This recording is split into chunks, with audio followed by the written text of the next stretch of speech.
24వ తేదీ మే నెల 2025వ సంవత్సరం. ఈరోజు దేవుని వాగ్దానము మత్తయి సువార్త 16వ అధ్యాయము 26వ వచనము. ఒక మనుష్యుడు లోకమంతయు సంపాదించుకొని తన ప్రాణమును పోగొట్టుకుంటే అతనికేమి ప్రయోజనము? సహోదరి సహోదరులారా, ఈ లోకంలో మనిషి ఎంతో డబ్బుని సంపాదించాలి అని, జ్ఞానాన్ని సంపాదించాలి అని, ఆస్తులను సంపాదించాలి అని, పలుకుబడిని సంపాదించాలి అని, ఇంకా ఎన్నో సంపాదించాలి అని తపిస్తూ ఉంటాడు. ఎంతో కష్టపడుతూ ఉంటాడు. ఈ లోకంలో అన్ని సంపాదించి తన ఆత్మను పోగొట్టుకుంటే ఉపయోగం ఏముంటుంది? ఈ లోకంలో ఎంత గొప్పగా బ్రతికిన వారైనా ఒకరోజు మరణించాల్సిందే.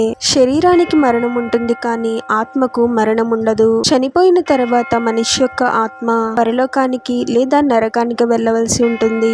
ఎవరైతే వారి పాపముల నిమిత్తము పశ్చాత్తాపపడి ప్రభువుని తెలుసుకొని ప్రభువుని రక్షకునిగా అంగీకరిస్తారో వారి పాపములు క్షమింపబడతాయి. వారి ఆత్మ నిత్య నరకాగ్ని నుండి తప్పించబడుతుంది. ప్రభు ద్వారా పరలోకానికి చేరుకుంటుంది. తాత్కాలికమైన వాటి మీద మన దృష్టి నిలిపే వారముగా కాకుండా శాశ్వతమైన వాటి మీద మన దృష్టిని నిలపాలి. ఈ లోకంలో ఉన్న ప్రతిదీ తాత్కాలికము, ప్రభువు శాశ్వతము. ఈ రోజే ప్రభు సన్నిధిలో మోకరించి మన పాపముల నిమిత్తము పశ్చాత్తాపపడదాం. ప్రభువుని మన రక్షకునిగా అంగీకరిద్దాం. ప్రభు యొక్క అతి పరిశుద్ధమైన రక్తము అన్ని రకముల పాపముల నుండి మనల్ని పరిశుద్ధపరుస్తుంది, మనల్ని పవిత్రులుగా చేస్తుంది. ప్రార్థన.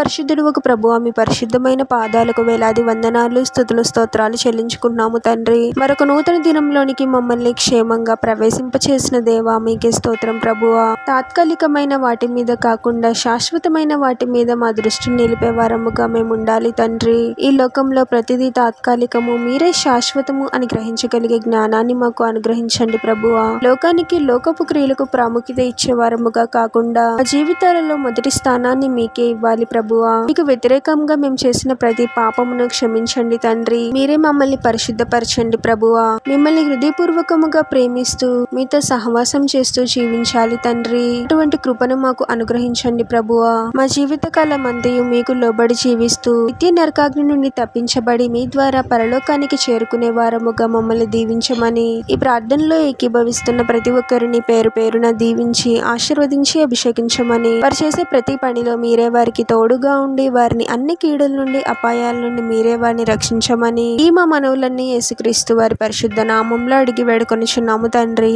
ఆమేన్.